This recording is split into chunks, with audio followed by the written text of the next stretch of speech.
സ്വർണം അഗ്നിയിൽ ശുദ്ധി ചെയ്യപ്പെടുന്നു. സഹനത്തിൻ്റെ ചൂളയിൽ കർത്താവിന് സ്വീകാര്യരായ മനുഷ്യരും. പ്രഭാഷകന്റെ പുസ്തകം 2-ാം അധ്യായം 5-ാം വാക്യം. വചനയാത്രയിലൂടെ ക്രിസ്തുവിനെ അനുഭവിച്ചറിയുന്ന പ്രിയ ശ്രോതാക്കളെ, ഇന്ന് സഭാമാതാവ് നമുക്ക് വിചിന്തനത്തിനായി നൽകിയിരിക്കുന്ന വചനഭാഗം യോഹന്നാന്റെ വിശുദ്ധ സുവിശേഷം 12-ാം അധ്യായം 24 മുതൽ 26 വരെയുള്ള വചനഭാഗങ്ങളാണ്. ഗോതമ്പ് മണി നിലത്ത് വീണ് സ്വയം ഇല്ലാതായി തീർന്ന് ഫലം പുറപ്പെടുവിക്കുന്നതിനെ കുറിച്ചാണ് ഇന്നത്തെ സുവിശേഷത്തിൽ നാം വായിച്ചു കേൾക്കുക. ഓരോ മനുഷ്യനും തൻ്റെ ജീവിതത്തിലെ സഹനങ്ങളിലൂടെ നിത്യജീവൻ കരസ്ഥമാക്കണം. തൻ്റെ ജീവിതത്തിലെ സഹനങ്ങളിലൂടെ നിത്യരക്ഷ സ്വന്തമാക്കണം എന്നതിനെക്കുറിച്ചാണ് ഇന്നത്തെ സുവിശേഷം പറഞ്ഞു വെക്കുക. ഒരു വിത്ത് നിലത്ത് വീണ് സ്വയം ഇല്ലാതായി തീർന്ന് പുതിയ ചെടിയായി മരമായി മാറുന്നത് പോലെ കർത്താവിന് പ്രിയപ്പെട്ടവർ സ്വന്തം ഇഷ്ടാനിഷ്ടങ്ങളെല്ലാം മാറ്റിവെച്ച് ക്രിസ്തുവിൻ്റെ സ്വന്തമായി പുതിയ സൃഷ്ടികളായി മാറേണ്ടിയിരിക്കുന്നു. ഓരോ മനുഷ്യരും അവരുടെ ജീവിതങ്ങളിൽ ധാരാളം പ്രതിസന്ധികളും തകർച്ചകളും വെല്ലുവിളികളും ബുദ്ധിമുട്ടുകളും നൊമ്പരങ്ങളും പ്രയാസങ്ങളും അഭിമുഖീകരിക്കുന്നുണ്ട്. ജീവിതത്തിൽ ധാരാളം സഹനങ്ങൾ. എന്തിനാണ് ഇത്ര കണ്ട സഹനങ്ങൾ എന്ന് ഓരോ മനുഷ്യനും വേവലാതിപ്പെടാറുണ്ട്. സഹനങ്ങൾ തീർച്ചയായും രക്ഷാകരമാണ്. സഹനങ്ങളിലൂടെയാണ് ഓരോ മനുഷ്യനും സ്വർണം ഉലയിൽ ശോധന ചെയ്യപ്പെടുന്നത് പോലെ ഓരോ മനുഷ്യരും സഹനങ്ങളിലൂടെയാണ് ശുദ്ധി ചെയ്യപ്പെടുന്നത്. ക്രിസ്തുവിൻ്റെ കുരിശിനെ കുറിച്ച് നാം ഇപ്രകാരമാണല്ലോ പറയുക: കുരിശാണ് രക്ഷ, കുരിശിലാണ് രക്ഷ, കുരിശെ നമിച്ചിടുക. ഈ സഹനങ്ങൾ വഴിയാണ് നമ്മൾ ഓരോരുത്തരും നിത്യജീവൻ സ്വന്തമാക്കുക. മനുഷ്യരായ നമ്മൾ മനസ്സിലാക്കേണ്ട വേറെ ഒരു യാഥാർത്ഥ്യം എന്ന് പറയുന്നത്, ഈ ലോകത്തിൻ്റെതായ സമ്പത്ത് കുന്നുകൂട്ടുവാൻ, ഈ ലോകത്തിൻ്റെ സൗഭാഗ്യങ്ങൾക്ക് പിന്നാലെ ഓരോ മനുഷ്യനും നെട്ടോട്ടമോടുകയാണ്.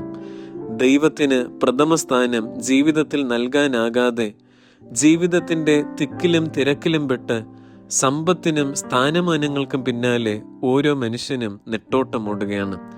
ക്രിസ്തുവിനെ പിൻചെല്ലണമെങ്കിൽ, ക്രിസ്തുവിൽ നിന്നും സ്വർഗീയ അനുഗ്രഹങ്ങൾ സ്വന്തമാക്കണമെങ്കിൽ നമ്മുടെ ജീവിതങ്ങളിലെ സ്വന്തം ആഗ്രഹങ്ങളെയും സ്വപ്നങ്ങളെയും എല്ലാം ക്രിസ്തുവിന് വേണ്ടി ത്യജിക്കുവാനും മാറ്റിവെക്കുവാനും നമുക്ക് സാധിക്കണം. എപ്പോഴാണോ നമ്മുടെ ആഗ്രഹങ്ങളെക്കാൾ ഉപരി ദൈവഹിതത്തിന് പ്രഥമ സ്ഥാനം നൽകുവാൻ, ദൈവഹിതത്തിന് വേണ്ടി ജീവിക്കുവാൻ നാം തയ്യാറാകുന്നത്, ദൈവഹിതത്തിന് വേണ്ടി ജീവിക്കുവാൻ നാം ആരംഭിക്കുന്നത്, ആ നിമിഷം മുതൽ നാം ഓരോരുത്തരും മനുഷ്യരിൽ നിന്ന് വിശുദ്ധരിലേക്കുള്ള വളർച്ചയിലേക്ക് എത്തിച്ചെല്ലുകയാണ്. അതായത് നാം സഭയിൽ ഇന്ന് കാണുന്ന എല്ലാ മനുഷ്യരും മനുഷ്യരിൽ നിന്ന് വിശുദ്ധിയിലേക്ക് ഉയർന്നവരാണ്. നമ്മൾ ഓരോരുത്തരും മനുഷ്യത്വത്തിൽ നിന്ന് വിശുദ്ധിയിലേക്ക് ഉയരുവാൻ ദൈവപിതാവിനാൽ വിളിക്കപ്പെട്ടവരാണ്.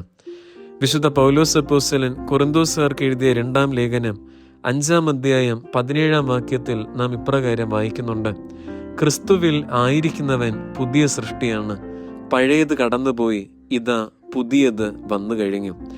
ഓരോ ക്രിസ്തു വിശ്വാസിയും ക്രിസ്തു ശിഷ്യനും ഈ ചിന്തയായിരിക്കണം അവൻ്റെ ജീവിതത്തിൻ്റെ കേന്ദ്രബിന്ദു.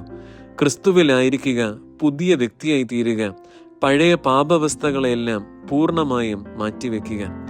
ഇന്ന് നാം സഭാമാതാവോടൊന്നു ചേർന്ന് വിശുദ്ധ ലോറൻസിൻ്റെ തിരുനാൾ സാഘോഷം കൊണ്ടാടുകയാണ്.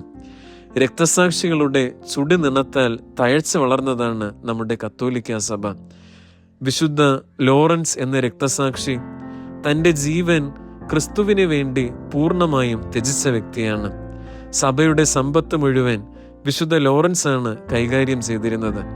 ഒരിക്കൽ ചക്രവർത്തി പറഞ്ഞു, 3 ദിവസങ്ങൾക്കുള്ളിൽ സഭയിലെ സർവ്വസമ്പത്തും ചക്രവർത്തിയായ എനിക്ക് മുൻപിൽ നീ കൊണ്ടുവരണം. വിശുദ്ധ ലോറൻസ് മറുപടി പറഞ്ഞു, 3 ദിവസത്തിന് ശേഷം ഞാൻ കൊണ്ടുവരാം. അങ്ങനെ 3 ദിവസത്തിന് ശേഷം അന്ധർ, അനാഥർ, വിധവകൾ, ആരോരുമില്ലാത്തവർ, അഗതികൾ, അശരണരായ മനുഷ്യർ, ഇവരെല്ലാവരെയും ചക്രവർത്തിക്ക് മുന്നിൽ കൊണ്ടു നിർത്തിക്കൊണ്ട് വിശുദ്ധ ലോറൻസ് പറഞ്ഞു, ഇതാണ് സഭയുടെ സമ്പത്ത്. ആരോരുമില്ലാത്തവരും ആലംബഹീനരും ക്രിസ്തുവിൽ മാത്രം ആശ്രയം കണ്ടെത്തിയവരുമാണ് സഭയുടെ സമ്പത്ത്. ഈ വാക്യത്തിൽ കുപിതനായ ചക്രവർത്തി വിശുദ്ധ ലോറൻസിനെ രക്തസാക്ഷിയായി മാറ്റുകയായിരുന്നു. അതേ പ്രിയപ്പെട്ടവരെ, നമ്മൾ ഓരോരുത്തരും ക്രിസ്തുവിൽ പുതിയ സൃഷ്ടികളായി മാറേണ്ടിയിരിക്കുന്നു. വിശുദ്ധ ലോറൻസ് ക്രിസ്തുവിൽ പുതിയ സൃഷ്ടിയായി മാറിയതുപോലെ നമ്മുടെ സ്വന്തം ഇഷ്ടങ്ങളെയും ആഗ്രഹങ്ങളെയും അഭിലാഷങ്ങളെയും എല്ലാം ക്രിസ്തുവിന് വേണ്ടി മാറ്റിവെച്ചുകൊണ്ട് ഒരു പുതിയ സൃഷ്ടിയായി തീരുവാനും പുതിയ വ്യക്തിയായി തീരുവാനും ക്രിസ്തുവിൻ്റെ സ്വന്തം വത്സല ശിഷ്യരായി തീരുവാനുമായിട്ടുള്ള കൃപയ്ക്കായി നമുക്ക് പ്രാർത്ഥിക്കാം. സർവശക്തനായ ദൈവം നമ്മെ ഓരോരുത്തരെയും സമൃദ്ധമായി അനുഗ്രഹിക്കുമാറാകട്ടെ.